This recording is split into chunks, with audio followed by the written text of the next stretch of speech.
يا مساء الفل.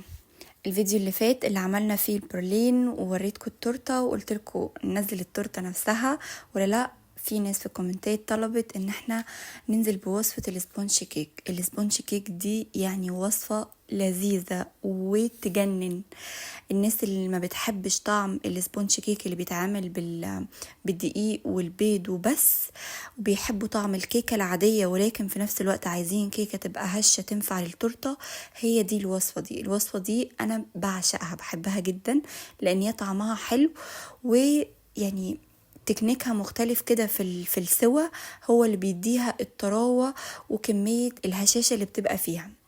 كل اللي احنا محتاجينه في المقادير البيض، وهكتب لكم كل المقادير ان شاء الله في صندوق الوصف بالجرام وبالكوبايات. محتاجة تقريبا 5 بيضات، وكل المكونات لازم تبقى بدرجة حرارة الغرفة. هنفصلهم مع اللبن مع السكر البيكنج باودر والزيت، وهقول لكم بالظبط زي ما اتفقنا المقادير. انا فصلت البياض عن الصفار، والوصفة دي هنضرب فيها الصفار لوحده والبياض لوحده. نزلت على الصفار ب50 جرام من السكر، ودي اول كمية من السكر هننزل بيها على الصفار، وكمان معاه الفانيليا. وهنبدأ ان احنا نضرب كويس قوي بالمضرب عادي، يعني نحاول على قد ما نقدر السكر يدوب معانا. في الوقت ده السكر داب عندي خالص، هبدأ ان انا اضيف عليه الزيت. تقريبا استخدمت 80 جرام من الزيت، يعني تلت كوباية. هنزله على الصفار واحدة واحدة. بالمناسبة احنا كنا عاملين قبل كده نوعين من السبونج كيك. السبونج كيك اللي هو بيبقى بالبيض بس والدقيق، مش هنحط فيه زيت ولا بيكنج باودر. هسيبها لكم في صندوق الوصف. الزيت اتضرب كويس، هبدأ انزل عليه بكمية اللبن اللي عندي. استخدمت تقريبا نص كوباية من اللبن. وطبعا زي ما قلنا كل المقادير عشان تنجح معاكي الكيكة لازم تكون بدرجة حرارة الغرفة. هرجع اقلب تاني، وكده خلاص انا ضمنت ان السكر داب تماما. عندي بقى كمية الدقيق، استخدمت تقريبا كوباية وربع. حطيتهم في منخل كده، وهبدأ انزلهم بالتدريج على مرتين او 3. حطيت عليها ربع معلقة من الملح، وكمان البيكنج باودر حطيت معلقة صغيرة من البيكنج باودر على الدقيق. هبدأ بقى انخل اخر جزء واقلب بقى بالراحة خالص.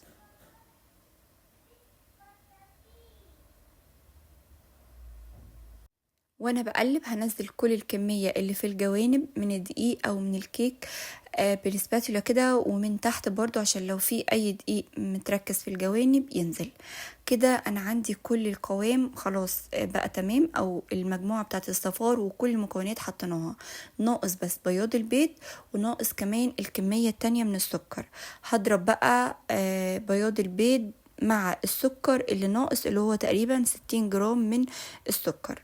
هضرب بقى كويس بالمضرب كده على سرعة عالية، وانا بضرب كده في الاول هضيف السكر واحدة واحدة.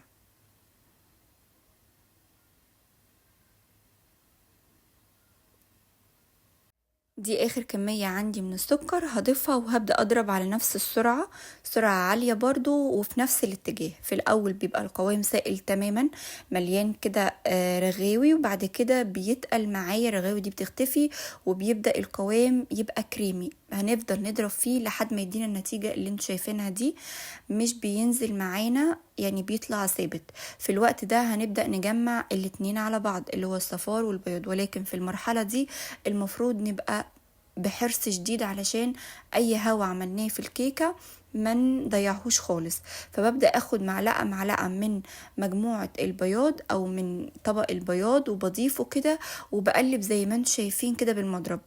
الصورة هنا متسرعة لان انا مسرعة الفيديو، ولكن انا كنت بقلب براحتي خالص. بعد ما خلصت كل الكمية تقريبا، هبدأ برضو بالسباتيلا انزل كل الجوانب الموجودة، ومن تحت كده اجيب من نص الكيكة بالراحة برضو قوي علشان لو في اي بياض موجود خلاص يختفي. عندي بقى الصينية بتاعتي جاهزة، حاطه فيها ورق من الزبدة. ما تقلقوش خالص لو كان من الاحراف كده معمول، هوريكم دلوقتي هنعمله ازاي. نزلت كل كمية الكيك اللي كان موجود في الطبق، واخدت منه كده نقطة او 2 من الكيك، ثبت بيهم ورق الزبدة من فوق علشان يعني زي ما انتم شايفين كده، علشان يلصق في بعض كويس. عود خشبي بقى او اي خلة او اي عود من اللي بنعمل عليه سيخ الشوي، بقلب فيه كده زي دوامة علشان لو في اي هوا، وخبطتين 3 على الترابيزة. طريقة السوا بتاعتنا بقى، انا ببقى ظابطه درجه حراره الفرن على 160 من اول ما ببدا في الكيكه. هندخلها على فوطه مطبخ وهنحط ميه سخنه.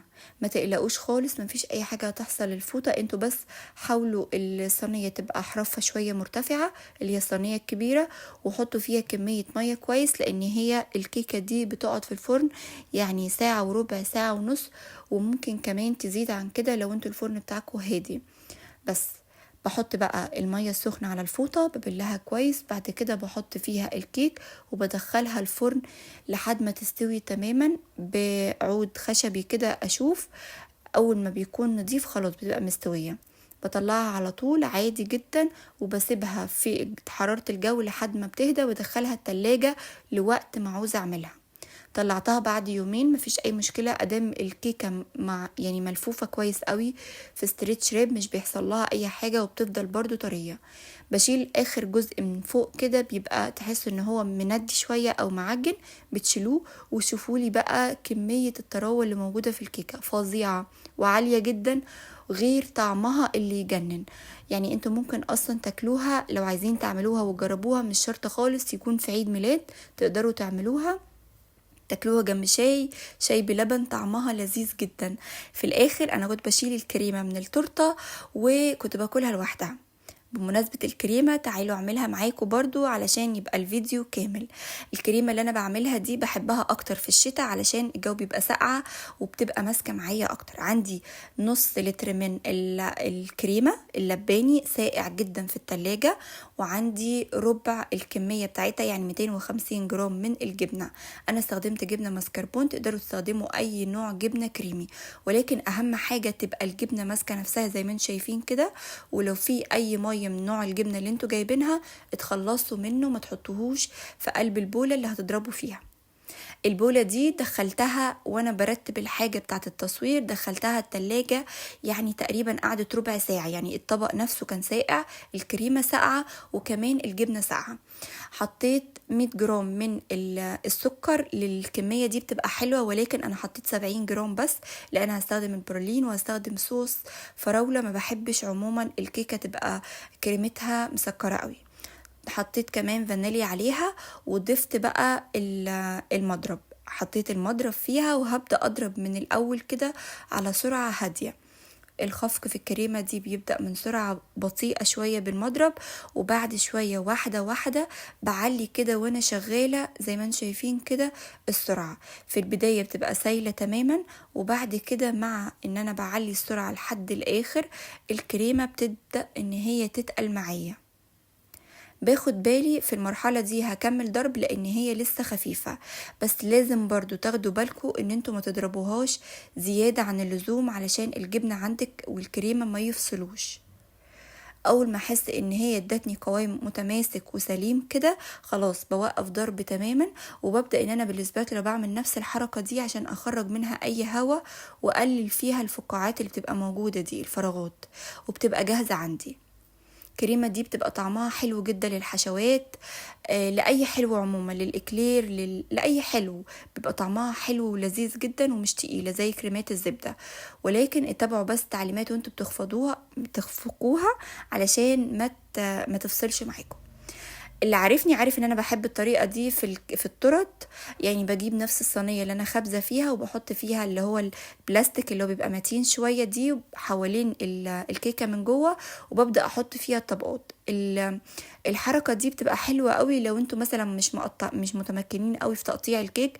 انا لحد الان مش متمكنه 100% من ان انا اساوي او اقطع الطبقات بتاعه الكيكه بطريقه مظبوطه. ففي اوقات جزء بيطلع سميك من ناحية وتخين من ناحية، فحركة الصينية دي بتظبط لي الدنيا خالص وبتخلي لي التورتة في الاخر في اتجاه واحد او في سوا واحد.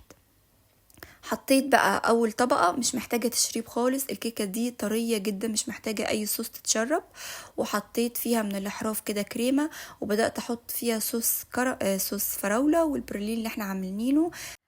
بس حسيت ان هي تبقى مسكرة قوي او السكر بتاعها زايد، فحطيت كل طبقة فيها حاجة مختلفة. يعني اول طبقة مثلا، تاني طبقة حطيت فيها البرلين لوحده وبعد كده غطيته بالكريمة، الطبقة التالتة حطيت فيها صوص الفراولة وبعد كده هغطيه بالكريمة، وهكذا لحد ما اخلص كل الطبقات.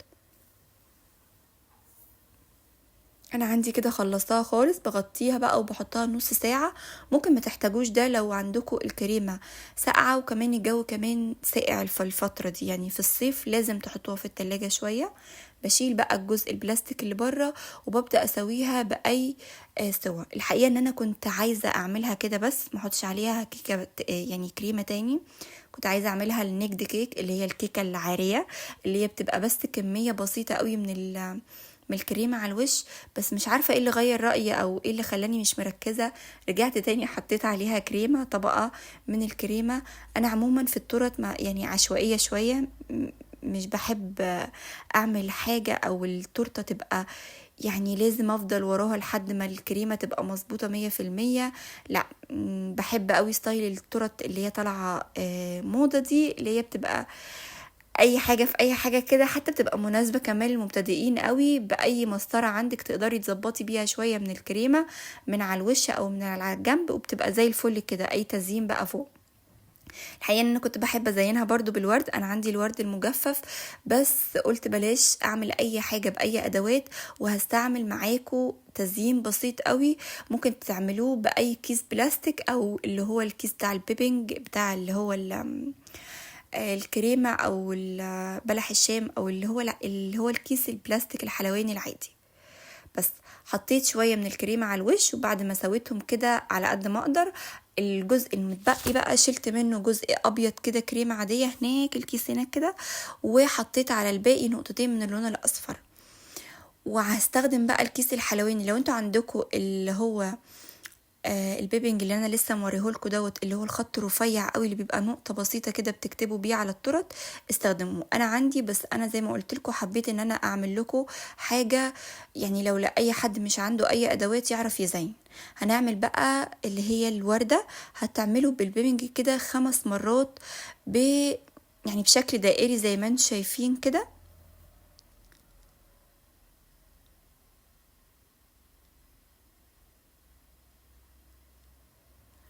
5 مرات بس علشان يطلع لكم شكل الورد العادي.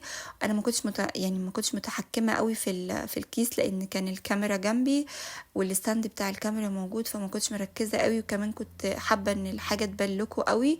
وبعد كده بجيب بقى اللون الابيض، بحط نقطه بس كده في نص الورده، بحيث ان الورده من بره تبقى باللون الاصفر والنقطه دي تبقى باللون الابيض.